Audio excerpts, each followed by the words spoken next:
आवाज सुनाई दे रही है आप लोगों को मेरी? सब क्लियर हाँ है। आ रही है। आपकी नहीं आ रही है मेरे पास। हेलो। क्लियर है, एकदम क्लियर हेलो। है। हाँ। बात क्लियर है सबकी? सबकी क्लियर हेलो। है, मैंने लाइव कर दिया मैंने।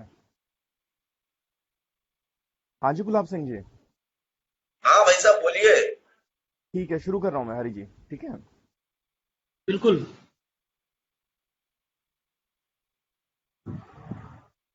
हेलो, गुड आफ्टरनून, नमस्कार, सत श्री अकाल, आदाब। नमस्कार।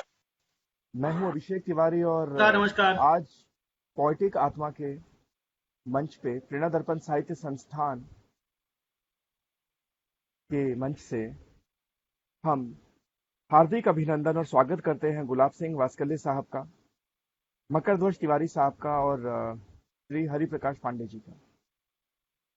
दोस्तों, आज हम जिस पैनल डिस्कशन के लिए एकत्रित हुए हैं वो है Indian tribal society history, current life and challenges, जिसमें हमारे साथ सीनियर एक्सपर्ट गुलाब सिंह वास्कल्य साहब, मकर ध्वज तिवारी साहब और हरि प्रकाश पांडे साहब जुड़ चुके हैं।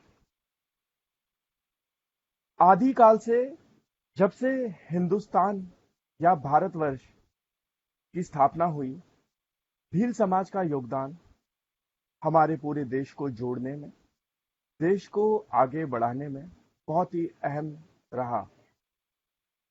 और इसलिए जो भील समुदाय है, भील समुदाय के जो राजवंश हैं, उन्हें बहुत ही मान सम्मान और आदर की दृष्टि से देखा जाता है। जब जब इतिहास के पन्ने पलटे जाते हैं तो महान एकलव्य जी की बात होती है, और वैसे ही एक शानदार शख्सियत गुलाब वस्कले साहब हमारे बीच हैं आज। गुलाब सिंह वस्कले मध्य प्रदेश के खरगोन जिले के रहने वाले हैं। भील समाज सेवा समिति मध्य प्रदेश के प्रदेश अध्यक्ष हैं। विगत 25 वर्षों से प्रदेश के आदिवासी समाज के मध्य कार्य कर रहे हैं। राजनीतिज्ञ व कवि हृदय हैं।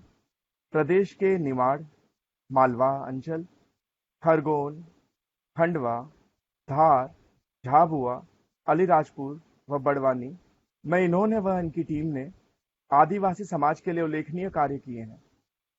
सर, आपका स्वागत है। जयराम जी की। जय श्री राम, जय श्री राम। सर, स्वागत है आपका इस परिचर्चा में। और इसी में दोस्तों हमारे साथ हैं मकर ध्वज तिवारी जी। मकर ध्वज तिवारी जी सीनियर एक्सपर्ट हैं, साथ में आप भी कवि हृदय रखते हैं। और हमारे साथ हैं प्रेरणा दर्पण साहित्य संस्था के साहित्य एवं सांस्कृतिक मंच के अध्यक्ष, फाउंडर इनफैक्ट, हरि प्रकाश पांडे जी। नमस्कार हरि प्रकाश जी। नमस्कार नमस्कार। तो सबसे पहले मैं, जिस चर्चा में हम एकत्रित हुए हैं, मैं गुलाब सिंह वास्कल्य साहब के पास आता हूं और भारतीय आदिवासी समाज का इतिहास, वर्तमान जीवन और जो चुनौतियां हैं, इस पे ये जो परिचर्चा हो रही है, इस पे सबसे पहला सवाल मैं साहब से ही लेता हूं कि वर्तमान भारतीय आदिवासी समाज, विशेषकर उत्तर भारत का, उसके इतिहास को आप कैसे देखते हैं?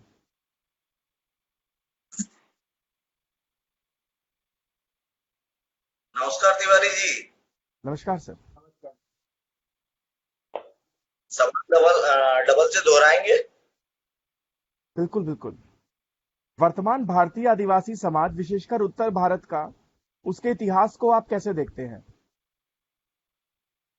तिवारी जी, भारत में आदिवासी समाज के इतिहास की बात करें तो जो समाज का इतिहास है वो अत्यंत सम्मानित और उल्लेखनीय रहा है। आपने विशेषकर भारत और उत्तर भारत की बात की है तो सुने। अगर आदिवासी समाज की बात की जाए तो हम बात करें कि सतयुग से लगाकर कलयुग तक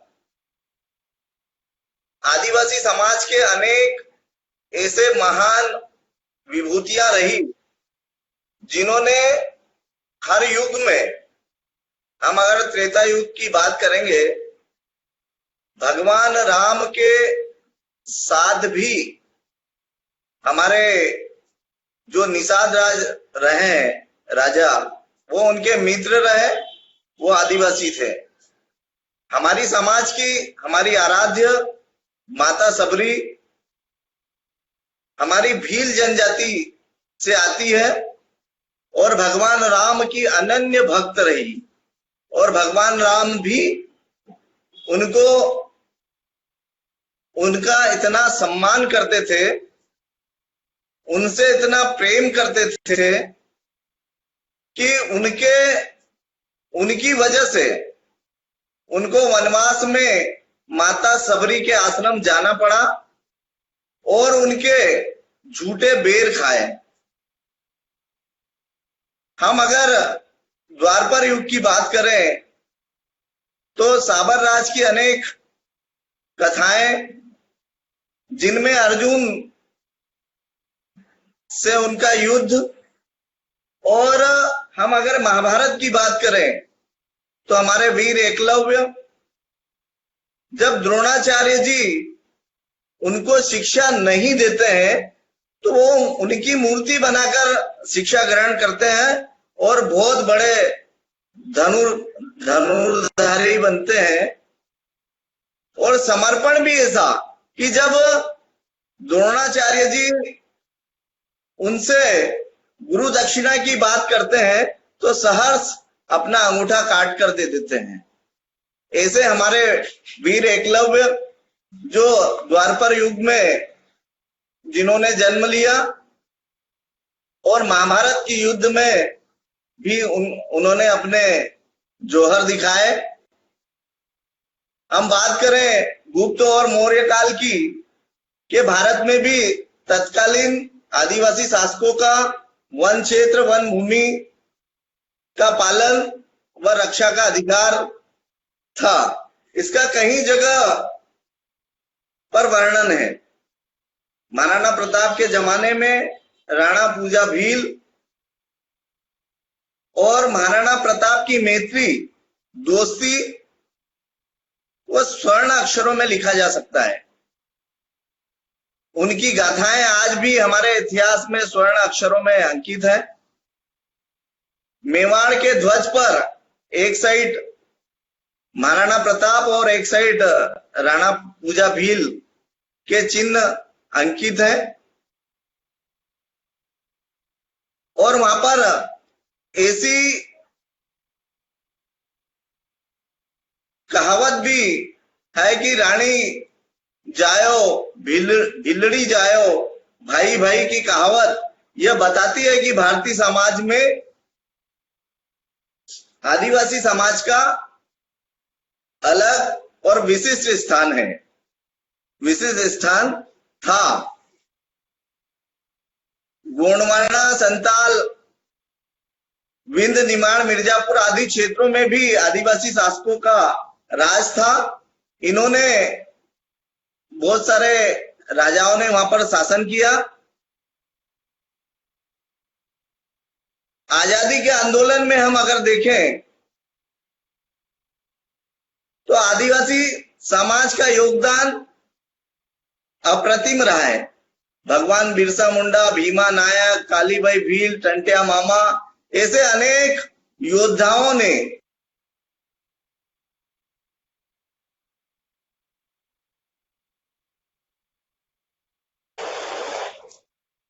कंधे से कंधा मिलाकर किया है। ऐसे बहुत सारे महान हमारे जननायक हुए। निमाड़ के भी हमारे जो टंट्या मामा रहे हैं, अंग्रेजों ने उन्हें रॉबिन हुड की उपाधि भी दी गई।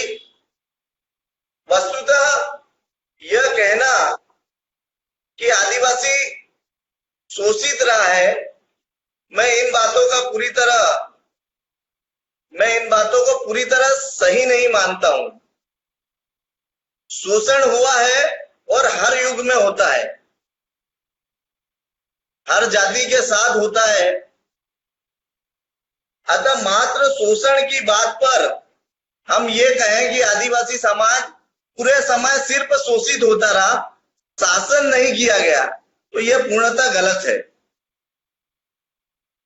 हमारे जो आदिवासी समाज का जो इतिहास है उसको कम आंकना भी गलत है। वस्तुतः आदिवासी शासन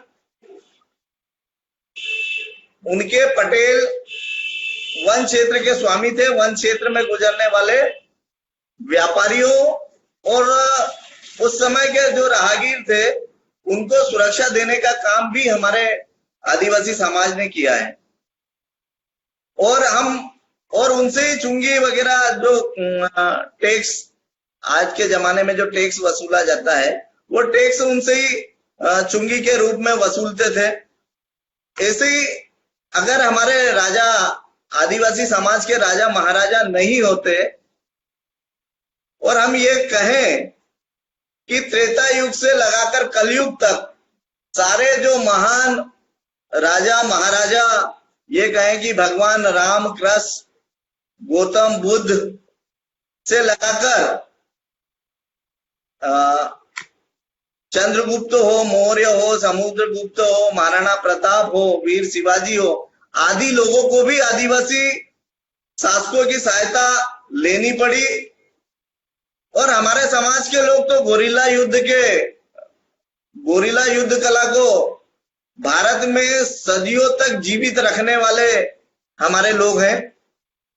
आपने सवाल किया कि उत्तर भारत में कौन कौन से आदिवासी समाज निवास करते हैं, इनका वर्गीकरण भी कुछ इस प्रकार है। हिमालय अंचल में, हिमालय की जो पट्टी है, हिमालय अंचल के अतिरिक्त तीस्ता और ब्रह्मपुत्र की जो यमुना पद्मा शाखा का जो भाग है, पहाड़ी प्रदेश, जिसको पहाड़ी प्रदेश कहते हैं, इस भाग के आदिवासी समूहों में लेप्चा, आका, डाफला, गुरुंग, मीरी, मिसमी और सिंगपी आदि उल्लेखनीय है। उत्तर प्रदेश के मिर्जापुर जिले के दक्षिणी राजमहल पर्वतमाला के पश्चिमी भाग से लेकर दक्षिण की गोदावरी नदी तक संथाल, मुंडा, मालवी, उराव, खड़िया, बिरहोर, जुआंग, खोड़, सौरा, गोंड, भील, बेगा, कोरकू, कमार आदि इस भाग के प्रमुख आदिवासी निवास, इस क्षेत्र में निवास करने वाली जातियां हैं। पश्चिम क्षेत्र की हम बात करें तो भील, मीणा, कठहरी, टोकरे, कोली, महादेव, गोंड, कोलमा और महाराष्ट्र का जो क्षेत्र है उसमें हलवा, बावरा आदि प्रमुख आदिवासी जनजातियां निवास करती है। मध्य प्रदेश, राजस्थान से होकर दक्षिण के सह्याद्री जो पर्वत है तक का जो पश्चिमी प्रदेश इस क्षेत्र में आता है। गोदावरी के दक्षिण से कन्याकुमारी तक दक्षिण क्षेत्र है, क्षेत्र का विस्तार है। इस भाग में जो आदिवासी समूह रहते हैं उनमें चेचू, गोंडा, रेड्डी, राजगोंड और कोया, कोलमा, कोटमा आदि उल्लेखनीय हैं।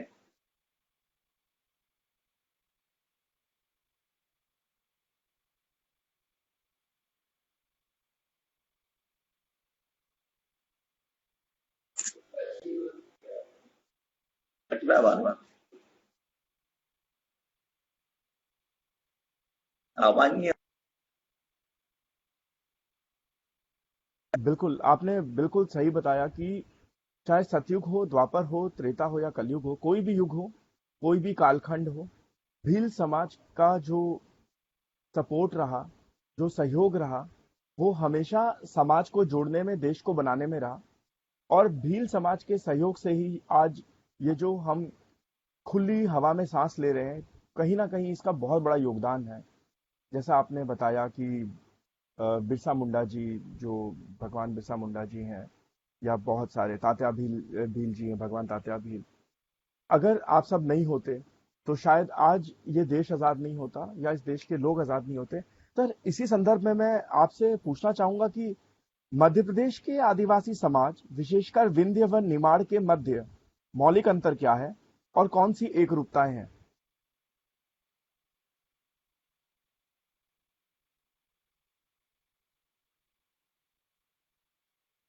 अपना माइक अनम्यूट कर लीजिए। हेलो, हाँ जी, हाँ जी, आवाज आ रही? क्लियर आ रही है सर, आ रही है।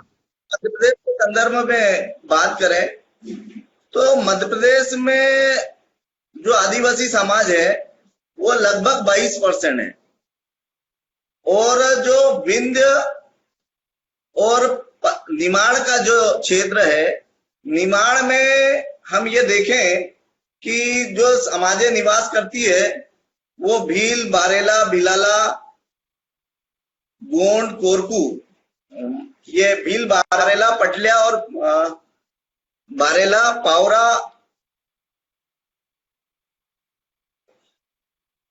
आवाज आ रही है? आ रही है सर, आ रही है। ये समाजें निमाड़ में निवास करती है। और हम अगर विंध्य की बात करें तो जो गोंड है, कोली है, ये लोग विंध्य में निवास करते हैं। अगर हम इनका अंतर देखेंगे तो जो विंध्य है, वहां की हमारी रानी दुर्गावती, जिनका की आज बलिदान दिवस है, सर्वप्रथम मैं उनको सत्सत नमन करता हूं और विनम्र श्रद्धांजलि भी अर्पित करता हूं। हमारी ओर से भी। और निमाड़ का जो बेल्ट है, इसमें हमारे जो राजा रहे हैं वो छोटे छोटे हिस्सों में रहे हैं। जैसे ओंकारेश्वर का मानधाता जो शासन था, उस पे भी उस समय हमारा शासन था। और ये जो पूरा बेल्ट है, इसमें छोटे छोटे हिस्सों में ये कहें कि पटेल, पुजारा, इस प्रकार के हमारा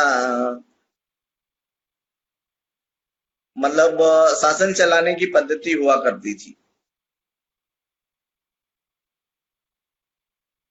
मकर ध्वज जी, भील समाज का जो योगदान है, इसे बहुत ही अहम देखा जाता है हमारे देश में, हमारे राष्ट्र के निर्माण के लिए।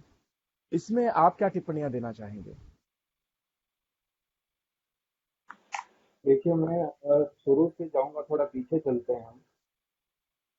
हम मुगल काल से बात करते हैं, तो मुगल काल से अंग्रेजों तक आते हैं। इस समय में संपूर्ण आदिवासी वर्ग, जिसमें भील और मीणा, ये लोग उत्तर भारत में जागीरदारी थी इन लोगों की, इनके राज थे। छोटी छोटी जगहों पे इन्होंने अपना शासन के स्थल बना रखे थे। इन्होंने अपने अपने स्तर पर मुगल जमाने में जैसा उनका विरोध कर सकते थे उन्होंने उनका किया, और जैसा अंग्रेजों का कर सकते थे वैसा उन्होंने अंग्रेजों का किया। मुगलों की बात करें तो महाराणा प्रताप ने हमारे राणा सांगा का जब युद्ध हुआ था, खानवा का प्रसिद्ध था बाबर, उसमें भी आदिवासियों ने, मीणा, भील समाज के लोगों ने अपने भेजी, लड़े। अंग्रेजों के जमाने में ये लोग 1857 की क्रांति के जो हमारे क्रांतिकारी थे, उनको ये लोग सहयोग करते थे। सहयोग कैसा कि जैसे कि इनकी सूचनाओं को जंगल के रास्तों से पहुंचाना जल्दी, इनके लिए हथियार की व्यवस्था करना, युद्ध के समय और उस काल में इनके छुपने की व्यवस्था करना, इन सब चीजों से अंग्रेजों को परेशानी हुई। अंग्रेजों ने एक कानून बनाया जिसको कहा जाता था जरायम पेशा कानून। ये इन जातियों के लिए, उसमें ये होता था अभिषेक जी की शाम को इन वर्ग के पुरुषों को थाने पहुंचना होता, वहां उनको रखा जाता था और सुबह वापस छोड़ते थे। और रीजन ये दिया गया कि ये जातियां बहुत वायलेंट होती हैं, ये क्रूर होती हैं, ये लूटमार, लेकिन ऐसा था नहीं। असली डर ये था कि अगर ये जाति के लोग, और इन्होंने संग्राम के सेनानियों की सहायता करी, क्रांतिकारियों की सहायता करी, तो अंग्रेजों की रीढ़ की हड्डी बहुत जल्दी टूट जाएगी। इसी जराइम पेशा कानून से आगे जब हम बढ़े तो आज की जो कुधारणाएं आती हैं, वो अंग्रेजों द्वारा जो इनका वर्गीकरण किया गया, लाखों जातियों में इनको बांटा गया था 1851 की जनगणना। इन्होंने इनका वर्गीकरण, इन्होंने इनका सामाजिक अवमूल्यन किया। जैसे गुलाब भाई ने अभी हमको बताया कि शासक थे, जमींदार वन क्षेत्रों पे इनका अपना प्रभाव था, ये इनकी टेरिटोरी थी, वहाँ ये राज करते थे। इन सब चीजों को गौण करते हुए अंग्रेजों के वर्गीकरण में इन्होंने इनकी जातियों की संथाल हुए, भील हुए, मीणा हुए, कोरकू हुए, गौड़, ये लोग इतने थे कि अगर इनका जो संरक्षण मिल रहा था, जो उस समय की जनता का भी इनको सहयोग, क्रांतिकारियों का भी इनका सहयोग था, अगर ये जनता, क्रांतिकारी और आदिवासी तीनों मिल जाते तो आप मान लीजिए कि 1947 तक हमें इंतजार नहीं करना पड़ता। दुर्भावना भरी गई, वर्गीकरण ऐसा किया गया कि ये लोग शोषित हैं, दमित है, इनके साथ मानव जैसा व्यवहार नहीं किया गया, लेकिन तो जराइम जैसा कानून के माध्यम से अंग्रेजों ने, हमारा दुर्भाग्य है कि हमने तो 47 के बाद पीछे जाकर जो अच्छाइयाँ थी, जो अच्छी बातें, जो योगदान था, उसकी चर्चा नहीं करी। उनके द्वारा कही गई बातों को, उनकी बातों को, उनके नजरिए गए इतिहास को हमने उसको अभी तक चलाया और उसको हम धो रहे हैं। वस्तुतः आदिवासी समाज, तो आदिवासी भी, मैं इनके लिए आदिवासी शब्द का प्रयोग भी नहीं करता, मैं इनको वनवासी कहता हूँ। वन में वास करने वाले वन के राजा थे। और आप ये देख, और इतना सुंदर अर्थशास्त्र में कौटिल्य ने बांट रखा था कि नगरीय जो क्षेत्र होगा, जो नगर होगा, जो ग्राम होंगे, उनके शासन के अधिकार राजा के पास, जो वन क्षेत्र होगा उनके शासन के अधिकार वहाँ के वनवासी राजा, जिसको संस्कृत ये सबर शब्द आता है, सबर। तो सबर राज के पास होंगे, जो गुह यानी गौड़ होते हैं, उनके लिए गुह शब्द होता है, गुह, निषाद राज गुह, उनके पास होंगे। ये सब चीजें थी। ऐसा नहीं था कि जो हमें आज बताया जा रहा है, बिल्कुल तो नहीं कह सकता, लेकिन इतना भी झूठा नहीं था। बिल्कुल बिल्कुल सही, बिल्कुल एकदम दुरुस्त बताया आपने। और दोस्तों, अगर आपको मालूम नहीं है तो मैं आपको ये भी बताना चाहूंगा कि जब आप अजमेर में ख्वाजा मोइनुद्दीन हसन चिश्ती जी की दरगाह की बात करते हैं, तो आपके लिए ये जानना भी बेहद जरूरी है कि इस दरगाह के जो खादिम हैं वो भी भील पूर्वजों के वंशज हैं। और जो भील समुदाय है त्रिपुरा और पाकिस्तान के सिंध के थापरकर जिले में भी बसे हुए हैं। तो भील जनजाति संपूर्ण भारत, पाकिस्तान तक विस्तृत रूप से फैली हुई है।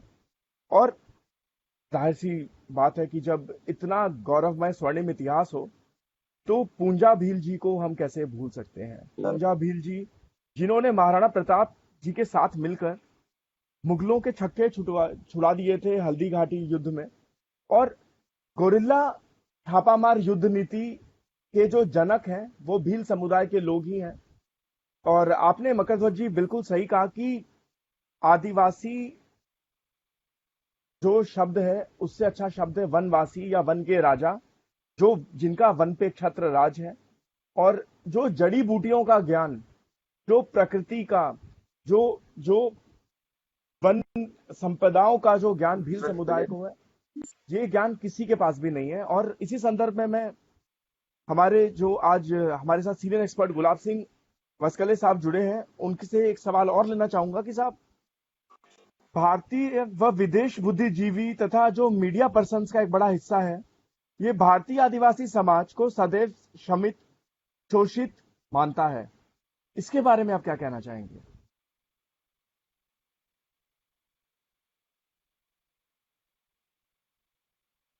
वस्कले साहब, आवाज सुन पा रहे हैं आप?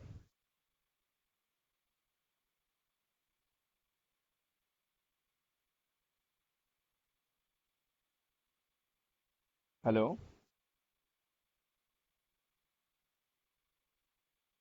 वस्कले साहब, आवाज सुन पा रहे हैं आप? चलिए मकरध्वज जी, जब तक वस्कले साहब जुड़ते हैं, मैं आपसे सवाल लेता हूं। फिर जब वस्कले साहब जुड़ जाएंगे तो उनके पास हम फिर से चलेंगे कि वस्कले साहब आवाज सुन पा रहे हैं?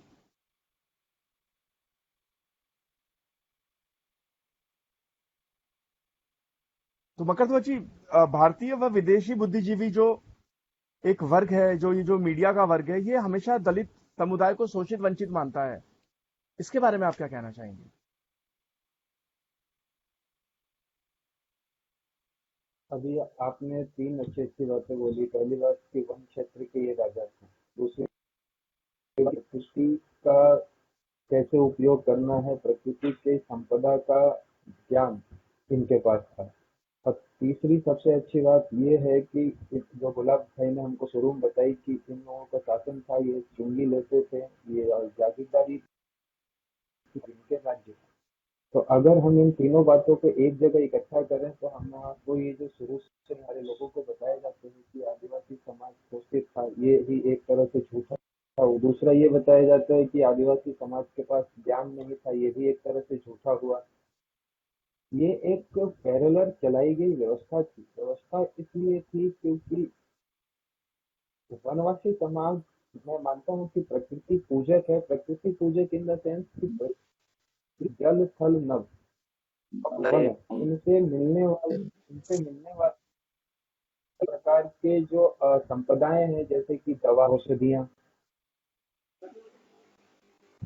जल का कैसा उपयोग किया जाए। जैसे कि धार जिले में एक 52 गजा, बड़वानी जिले में, वहां पे पुरानी परंपरा है आदिवासियों में। वो लोग एलर्जी वगैरह के जो रोग होते हैं, वहाँ पे उनका एक कुंड, उस कुंड में विभिन्न औषधियों का प्रयोग वो लोग स्थानीय, और उसके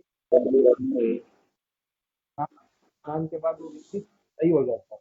और इसके लिए ना तो वहाँ पे किसी चीज का कोई रहता है, अन्य बातें इस प्रकार की जाती है। तो ये कहना कि दलित दलित शब्द भी थोड़ा हमको हिंदी और संस्कृत की पूरी डिक्शनरी में नहीं मिलेगा आपसे, ये हम खोजने जाएंगे, ये शब्द हमको नहीं मिलेगा। डिप्रेस का जो ये वर्गीकरण है 51 की जनगणना में किया गया, इसके लिए फिर अनुवाद करके इस शब्द की खोज की गई। ये सब हमारे पास है। तो ये लोग दलित थे ही नहीं। हम पुराने साहित्य की बात करेंगे, अगर अपने बहुत ही सुंदर साहित्य था संस्कृत में, शूद्रक का लिखा हुआ मृक्ष कटिक, आपने सुना होगा इसका। बिल्कुल बिल्कुल। तो मृक्ष कटिकम की व्यवस्था की, मृक्ष कटिकम में हमको दो कहानियां मिलती हैं, दो व्यक्तियों के नाम मिलते हैं। एक व्यक्ति जो था, उसका उदय नाम है, वो व्यक्ति जो था वो वन संपदाओं को लाकर बेचने का कार्य करता था नगर में। वो कौन था? आदिवासी था। उसकी संपत्ति उस समय, तो कहानी का मुख्य पात्र उदयन है, उससे स्वर्ण रथों में आता था। वो सोने से जड़े हुए उसके सिंहासन होते थे। दूसरा एक पात्र है, उस पात्र का उसकी स्पेशलिटी थी किसमें, बना, तीर कमान सर्कस वगैरह बनाने में वो अस्त्रों का व्यापार करता था। तो हमारे साहित्य में ये भी बताते हैं कि लोग शासन के साथ अस्त्र और औषध इन दोनों पर भी करते थे। तो जो वर्ग शासक रहा हो, जो वर्ग व्यापारी रहा हो, जो वर्ग औषधियों का ज्ञाता रहा हो, और जो वर्ग अपने क्षेत्र में निकलने के लिए कर लेने का अधिकारी रहा हो, चुंगी आदि लेने का अधिकारी रहा हो, उसको अगर हम लोग ब्लैंकली बोल देते हैं कि वो वर्ग शोषित है, ये तो एक तरह से झूठ हुआ। और उस वर्ग की जो महत्ता है, उसका जो गौरव है, उससे उसको दूर रखने की गलती तो कर रहे हैं। अगर हम लोग उनके गौरव को, उनका जो गौरव था उसी तरीके से उनको बताएं, तब जाके ये जो राय हमारे यहाँ फैलाई गई है पिछले 150 सालों में, वो धीरे धीरे दूर होंगे। इस विषय पर आगे भी ऐसी चर्चाएं करनी पड़ेगी आपसे। बिल्कुल बिल्कुल, बहुत बहुत सही बात आपने बोली। गुलाब सिंह जी, फिर से आप जुड़ चुके हैं, आप सुन पा रहे हैं हमें?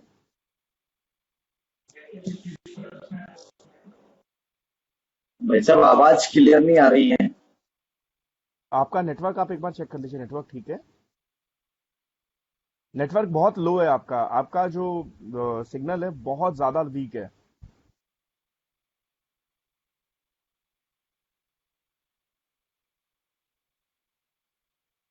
गुलाब सिंह जी, आपका सिग्नल बहुत बहुत वीक है, बहुत लो सिग्नल है आपका।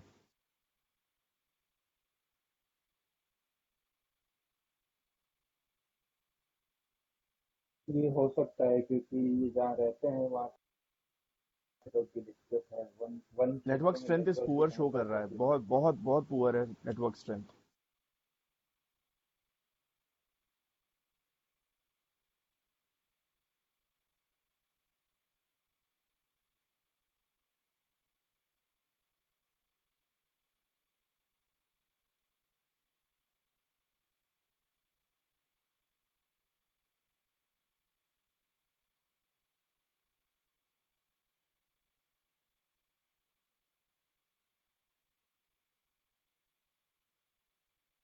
नेटवर्क लो है शायद, या तो मौसम खराब होगा या कोई रीजन होगा।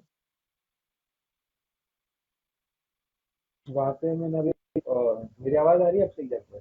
आपकी क्लियर आ रही है मकर ध्वज जी। तो ऐसे वहाँ हो रही है बारिश, और ये आदमी रहता है जंगल में। अच्छा तो अच्छा, दो बारिश समस्याएं बारिश हो हैं रही। अभी हमारे साथ। बारिश हो रही है, वहाँ मौसम थोड़ा गड़बड़ है। और ये खुद भी वन क्षेत्र में रहते हैं, भीषण गांव जो कि बिल्कुल ये जहाँ रहते हैं उसका भी एक ऐतिहासिक महत्व है। तो इसलिए वहाँ पे इनको दिक्कत हो रही होगी। हम एक बार और ट्राई करते हैं। बिल्कुल बिल्कुल।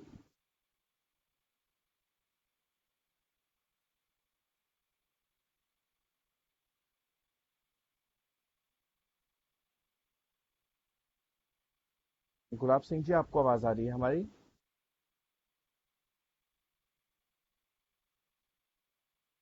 इनको अनम्यूट करना पड़ेगा, कर देना।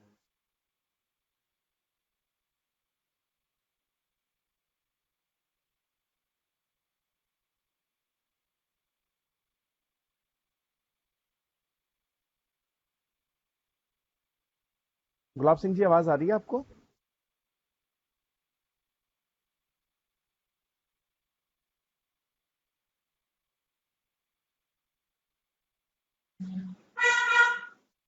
अब आ रही है, अब शायद नेटवर्क थोड़ा ठीक हुआ है। गुलाब जी, आवाज आ रही है आपको? हाँ बोलिए। साहब, कहा जाता है ये जो आज जो आधुनिक मीडिया है और जो बुद्धिजीवी वर्ग है, इसने एक वर्गीकरण कर दिया है। इसने एक ऐसा वर्गीकरण कर दिया है कि जिसमें ये बताते हैं कि जो भारतीय आदिवासी समाज है वो हमेशा शोषित रहा, वंचित रहा। इस विषय में आप क्या कहना चाहेंगे?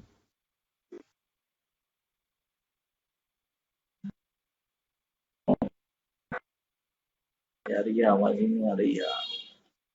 आपको अब आ रही है? हाँ। आधुनिक मीडिया में कहा जाता है कि जो दलित समाज है ये सदैव शोषित शोषित एवं वंचित रहा। और कुछ एक ऐसा एक बुद्धिजीवी वर्ग है जो बीच बीच में ऐसी मुहिम चलाता रहता है जहां पे ये दिखाने की कोशिश की जाती है कि आदिवासी समाज बहुत शोषित है, बहुत वंचित है। इसमें आप क्या कहना चाहेंगे? देखिए, आदिवासी समाज का शोषण तो हुआ ही है। वो वैचारिक रूप से हो, सामाजिक रूप से हो या राजनीतिक रूप से हो। हम देखें कि जो आदिवासी समाज का इतिहास है वो भी आदिवासी समाज ने लिखा ही नहीं है। तो जो शोषण होता है, जो हमको दिखाया जाता है, आदिवासियों को बताया जाता है, उसको ही आदिवासी समाज मान लेता है। अभी जितने कम्युनिस्ट हैं तो हमारे आदिवासी क्षेत्रों में उनको उकसा के नक्सली बनवा रहे हैं। तो जो शोषण है, शोषण तो समाज का कई प्रकार से हो रहा है। और बिल्कुल शोषित और जो पीड़ित हैं और जो शोषण कर रहे हैं उनको भी मालूम है विकास जो वन भूमि पे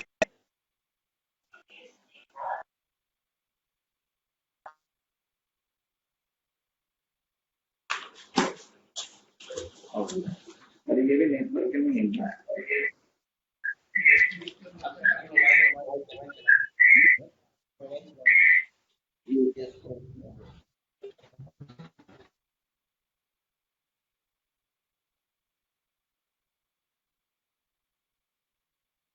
नेटवर्क बहुत वीक है वहां पे। जी, बहुत बहुत वीक है। वो लोग दूसरे से भी कोशिश कर रहे हैं, देखते हैं जुड़ जाएंगे। हम्म। इंतजार करते हैं। कौशिक जी, है ही ये जगह नो जंगल वाली, और मेधा पाटकर जी का तो अड्डा है वो जहाँ पे ये बोल रहे हैं। अच्छा अच्छा, मेरा हाँ तो बस, ना टावर लगने देंगे ना लोगों तक सुविधाएं पहुंचने देंगे वो लोग।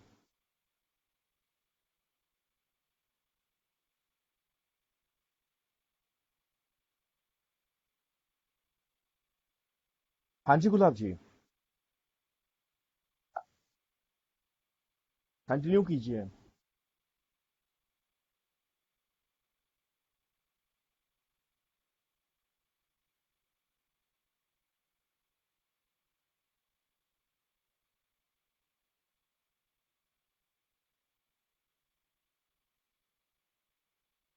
वैसे इन्होंने बहुत अच्छी बात छेड़ी थी कि आदिवासियों का इतिहास आदिवासियों के द्वारा ही नहीं लिखा गया।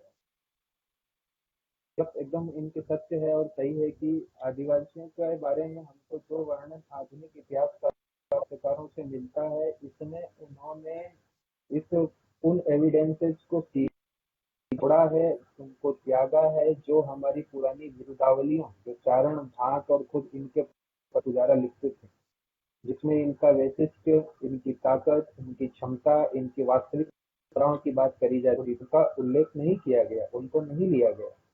जो हमारा इतिहास लिखा गया है, इसको मैं बहुत देखते हैं। गुलाब जी अगर आ गए हो तो एक बार वापस ट्राई कर लेते हैं। हाँ गुलाब आवाज आ जी रही है आ गुलाब तो जी? गए।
उनका बहुत नेटवर्क इशू हो रहा है।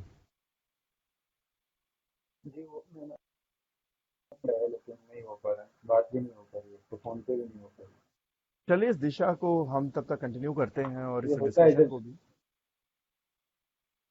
तो मकर जब ध्वज सच की जी, बात। आपको ऐसा नहीं लगता कि ये जो पाश्चात्य सभ्यता में रंगे लोग थे, जिन्होंने इस देश के ताने बाने को तोड़ दिया, जैसे आप खुद एक ब्राह्मण हैं, मैं भी ब्राह्मण हूँ, ब्राह्मण समाज से बिलोंग करते हैं।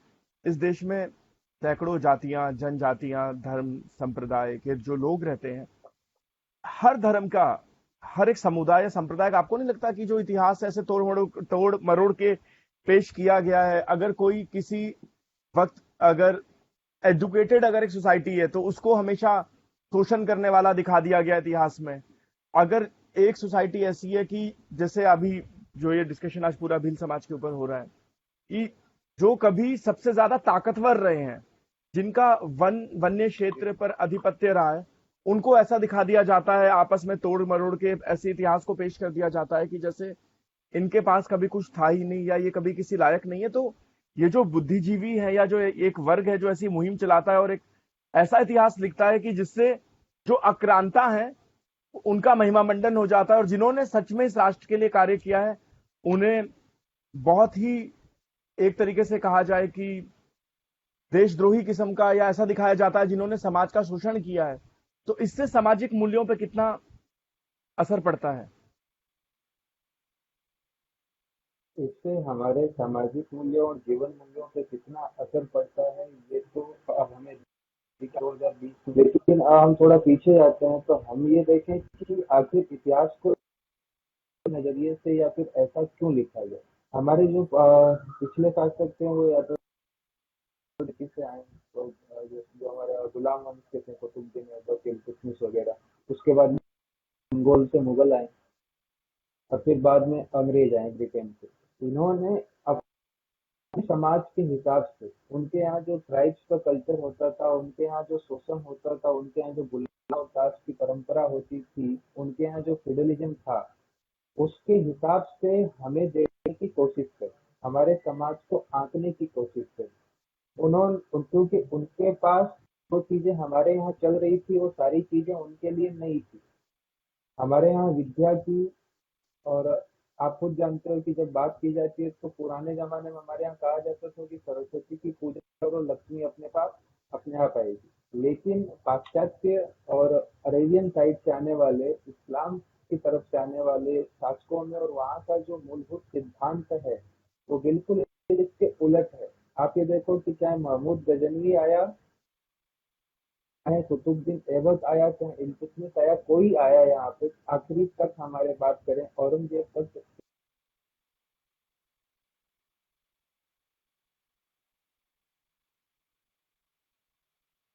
आपका माइक म्यूट हो गया है ऑटोमेटिकली। केवल जी, क्या हुआ? आवाज नहीं आ रही थी क्या? हाँ जी, आवाज नहीं आ रही थी। हाँ, बोलिए। मैं ये कह रहा था, मैं थोड़ा पीछे जाता हूँ वापस, कि मुगल शासकों ने और अंग्रेज शासक, इन दोनों की इच्छा ये नहीं, इन्होंने शासन हमारे ऊपर इसलिए नहीं किया कि ये लोग भारत का पोषण करेंगे, भारत का संवर्धन करेंगे, भारत की सभ्यता संस्कृति को बचा के रखेंगे। इनका ये एकमात्र उद्देश्य ये था कि भारत के धन का जितना ज्यादा दोहन और शोषण किया जाए, करा जाए, भारत के ऊपर राज किया जाए। अब जब राज शोषण करने की नीति से अगर कोई आता है तो उसके पास वो केवल डाले, बिना वर्गीकरण किए, बिना विभक्त किए, बिना वहाँ के समाज को बांटे, वो ऐसा नहीं कर सकता। भाई भाई में लड़ाई अगर होती है तो तीसरा किसी भाई के कान भरता है, तभी होती है। बिल्कुल। ये जो टेक्टिक थी पुरानी, इन्होंने उसको आजमाया, उसी पे लेके चले। और जब हम आजाद हुए तो हम लोगों ने क्या किया, हमने गलती ये करी कि हमने जब अपने इतिहास को लिखना चालू किया, उसको बनाना चालू किया, उसको संधारित करना चालू, हमने अपने जो रेफरेंस थे उनको केवल कथा कहानियों की किताबें माना, उनको हमने दूर किया। और हमने जो मुगलों के परिप्रेक्ष्य में उनके जो दरबारी थे, चाहे जैसे अब हुआ, बदायूनी हुआ, या फिर अंग्रेजों के जो थे, मैक्स मूलर हुआ, विल्सन हुआ, हुआ, इनके द्वारा लिखी गई बातों को, इनके द्वारा लिखे गए साहित्य को सच उसका परीक्षण नहीं किया, एज इट इज उसके हिसाब से हमने अपनी क्रोनोलॉजी लिखी, अपना इतिहास लिखा। और इन्होंने जो जो धारणाएं, जो जो अवधारणाएं, जो जो परिभाषाएं अपने अपने लेखन में उपयोग करी, जो उनके वहां घटता था, उसको हमने इसे एज इट इज अपनाया। और यही मुख्य कारण रहा कि आज जो जातिगत वैमनस्य फैलता है, ये बात समझाई जाती है कि ये बड़ा था, ये छोटा था, ये ऐसा है, इसने इसका शोषण किया, ये शासक था। ये सारी बातें इन चीजों की वजह से हमारे समाज में आई है। नहीं तो जिस मनुस्मृति की बात करते हो, मनुस्मृति का उद्घोष है कि जन्मना जायते शूद्रः, जन्म से सब शूद्र हो, कर्म से होगा, कर्म से वो क्षत्रिय होगा। अपने आप ये कहावत है ना कि जब तक जनेऊ नहीं हो जाए, नहीं पढ़ लो, तब तक तुम ब्राह्मण थोड़ी हो, तब तक आप शूद्र हो। तो इन सब चीजों को, हमारी परंपराओं को और हमारी आस्थाओं को, हमारे सिद्धांतों को धीरे धीरे 100-150 सालों में हमसे दूर किया गया। आजाद होने के बाद उसमें थोड़ी तेजी आई। क्यों तेजी आई? क्योंकि जब हमने अपना इतिहास लिखना चालू किया, जब हमने अपने सिलेबस बनाने चालू किए, जब हमने अपनी यूनिवर्सिटियों को स्टेब्लिश किया, तो हमने उस समय की जो कम्युनिस्ट लॉबी थी, जो वामपंथी थे, उनको यूनिवर्सिटियों के चांसलर नियुक्त किए, उनको हमने पाठ्यक्रम समितियों के अध्यक्ष नियुक्त किए, उनको इतिहास लेखन की जिम्मेदारी दे दी पूरी की पूरी। इसकी दो वजह थी। पहला वजह यह था कि उस समय जो राष्ट्रवादी लोग थे वो इतने पढ़े लिखे नहीं थे, वामपंथी पढ़े। दूसरा, वामपंथियों के राजनीतिक कनेक्शन दोनों तरफ से स्ट्रॉन्ग, की तरफ से भी स्ट्रॉन्ग थे और उस समय की जो कांग्रेस, उसकी तरफ से भी स्ट्रॉन्ग थे। तो इस जोड़ से जो हमारे पास साहित्य और भारत को जानने की जो स्रोत आए, वो इतने विस्तृत निकले, जिन्होंने आज हमारे समाज की ये स्थिति कर। बिल्कुल बिल्कुल। और ये हमारे देश की विडंबना है कि जहाँ पे कांग्रेस जो शब्द है उसका मतलब होता है बड़ा व औपचारिक सम्मेलन या अनेक छोटे सम्मेलन। यहाँ पे जब कांग्रेस की बात होती है तो एक पार्टी अपने आप को प्रोजेक्ट करती है कि हम ही हैं।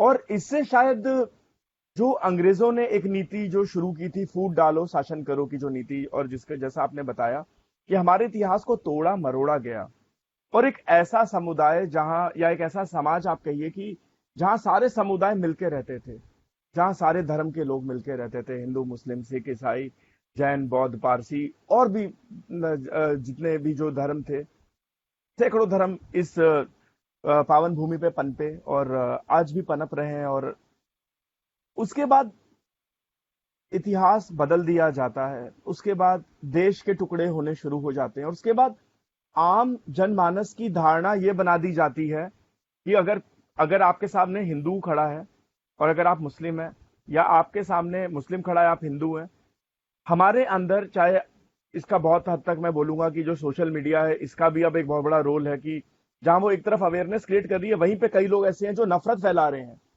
जो अलग अलग मजहब के संप्रदाय के जो बच्चे, खासकर बच्चे, आपको पता होगा कि उनको टारगेट करना बहुत आसान होता है, उनका ब्रेन वॉश करना बहुत आसान होता है। तुम्हारे दादा को फलाने ने मारा था, तुम्हारे दादा के चाचा के ताऊ, मतलब आपके पूर्वजों को इसने मार दिया उसने मार दिया। इतिहास ऐसा बदल दिया गया है कि शायद जहां लोग एक साथ एक दूसरे के साथ खड़े होते हैं, पिछले 15 20 30 सालों में इस देश का माहौल ऐसा हो गया कि लोगों के अंदर एक जो ट्रस्ट फैक्टर है, एक दूसरे पे विश्वास करने की क्षमता, वो कम हो रही है। तो इसको बनाने के लिए अभी ये या तो जो वर्तमान सरकार है या जो अलग अलग राज्यों में सरकारें हैं, इन्हें क्या करना चाहिए कि ये जो ट्रस्ट है ये पुनर्स्थापित हो। या आपने स्वतंत्रता का अधिकार देकर मीडिया को यह हक दे दिया कि मीडिया जो चाहे वो स्टोरी दिखाए, जिसको चाहे अच्छा दिखाए या जिसको चाहे बुरा दिखाए। क्या अब आपको ऐसा नहीं लगता कि कुछ ऐसे कानून बनने चाहिए, और ऐसे स्ट्रिक्ट कानून बनने चाहिए कि जो हल्की सी भी मीडिया की आजादी का फायदा उठाते हुए फेक न्यूज दिखाने की कोशिश करे, उन चैनल को बैन कर दिया जाना चाहिए, उन रिपोर्टर्स को अरेस्ट कर लेना चाहिए, कुछ ऐसा होना चाहिए कानून? ये एक साथ कई सवाल आपके सामने रख दिए मैंने क्लब करके। दो तरफ, बिल्कुल, इनको हम अलग अलग समझते हैं। पहले हम ये समझते हैं, हम भारत की बात करें तो हमारे वेदों ने दो चीजें याद रखना बहुत जरूरी है। पहला ये कि माता भूमि पुत्रो अहम पृथ्वी, धरती में है और मैं इस पृथ्वी का पुत्र हूँ। तो इस भारत की सोच ये थी, जो विचारधारा ये थी कि पूरी धरा मेरी माँ है और पूरी पृथ्वी का मैं पुत्र। वो शुरू से ही समष्टिगत रहा, सबको साथ लेके चलने की बात करता होगा। और यही कारण था कि हमने आप मतलब कि कई लोगों के लिए आश्चर्यजनक तथ्य है कि इस्लाम आगे बढ़ रहा था, अरब की तरफ आया, को कब्जा किया, तो पारसियों को हमने रखा, भारत ने शरण। जब बाद अगर कहीं कोई मस्जिद बनी है पूरे दुनिया में, तो उस मस्जिद आपको पता होगा कि हमारे यहाँ भारत में बनी है, केरल में। अरब के बाहर पहली मस्जिद भारत में बनी है। विलुप्त प्राय जो धर्म है, जो इतने संप्रदायों के साथ लोग रह रहे हैं, हम लोग, भारत का जो मूल सनातन धर्म था वो इतना सहिष्णु था कि इसने शुरू से वैचारिकता, बात करना, मतांतर, शास्त्रार्थ का सम्मान किया। और यही कारण था कि सनातन से बौद्ध पंथ निकला, जैन निकला, सिख निकला और अन्य दूसरे पंथ निकले, जैसे कि साउथ में लिंगायत, ये भी हमसे निकले। ये क्यों था? क्योंकि हम सम्मान करते थे। हम कहते थे कि अच्छा है, आपको, चलिए, आपको जीने की पद्धति पसंद आई तो आप इस हिसाब से जिए, लेकिन आप हमसे मिल के जिए, आप हमारे साथ जिए। ये जो हमारे भारत की मूल भावना थी। दूसरा एक उद्घोष आता है कि वसुधैव कुटुंबकम, जो कि उसी की बात को पूरा करता है कि ये जो पूरी वसुधा है, इस वसुधा में पृथ्वी में रहने वाला प्रत्येक व्यक्ति, मानुष, जीव, वो हमारा परिवार है। वसुधैव कुटुंबकम नहीं कहता था कि प्रत्येक व्यक्ति परिवार है, वो ये कहता था कि इस पृथ्वी पे रहने वाले जीव मात्र हमारा परिवार है। तो जिस भारत की सोच ऐसी थी, जो सोच समष्टिगत थी, सबको साथ लेके चलना थी, वो जब धीरे धीरे भक्त के प्रभाव से हमारी मानसिकता जो थी, उससे हमारी गुलामी के काल से इसने चीजों को आगे बढ़ाया, हम विखंडित हुए। और उसके बाद जो मेन रोल आता है वो आता है कम्युनिस्ट साथियों का।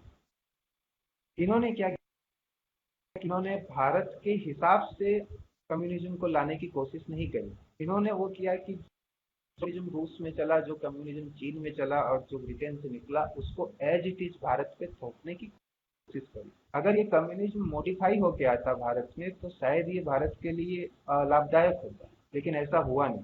कम्युनिज्म ने क्या किया, ये लोग 1920 के पहले 1820 में एक्टिव हुए तेजी से।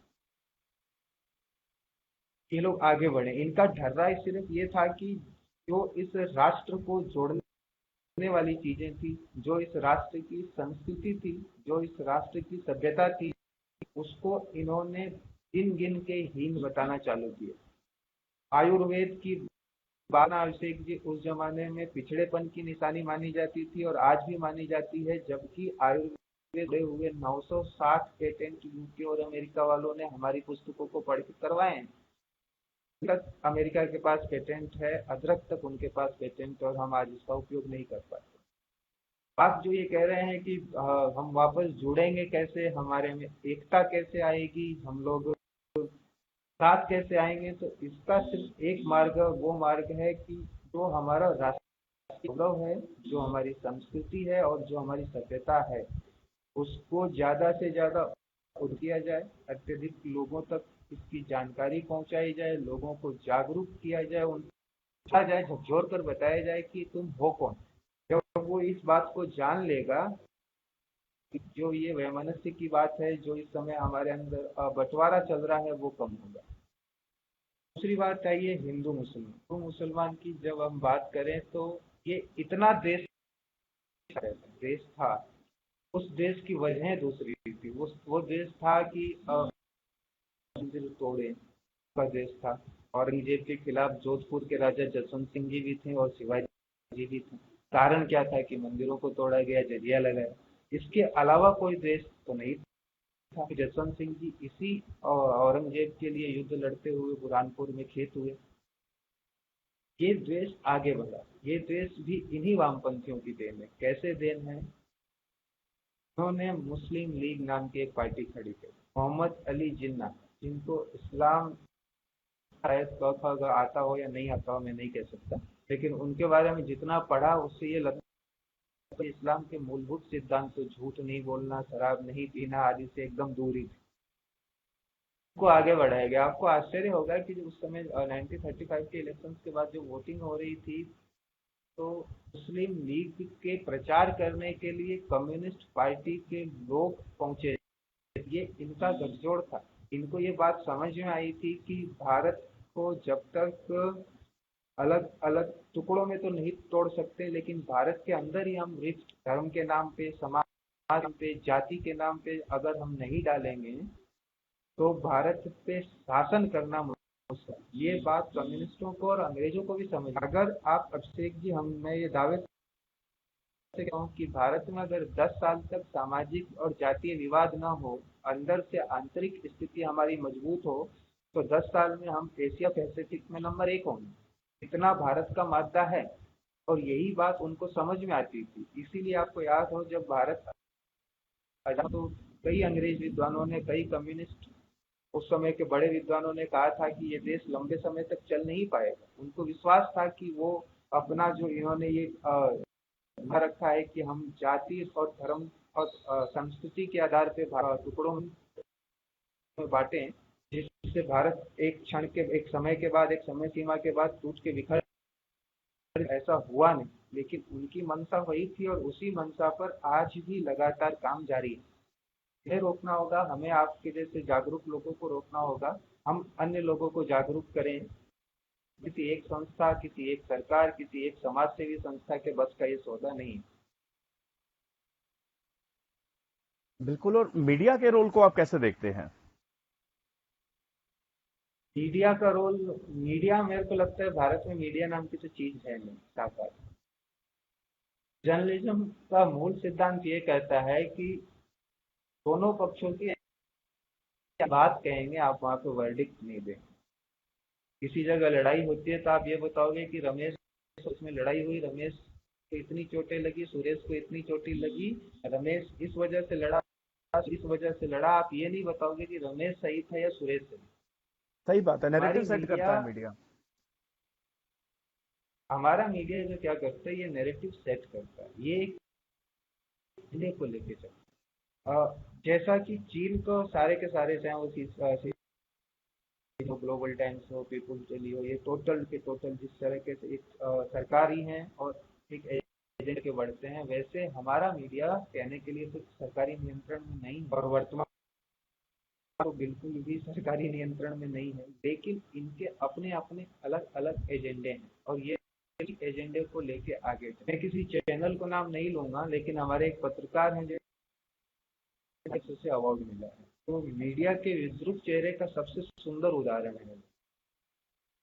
उन्होंने, मैं उनको बहुत क्लोज से अब फॉलो करता हूँ, मैंने उनसे उनके किसी कार्यक्रम, किसी आर्टिकल में समष्टिगत बातें नहीं देखी।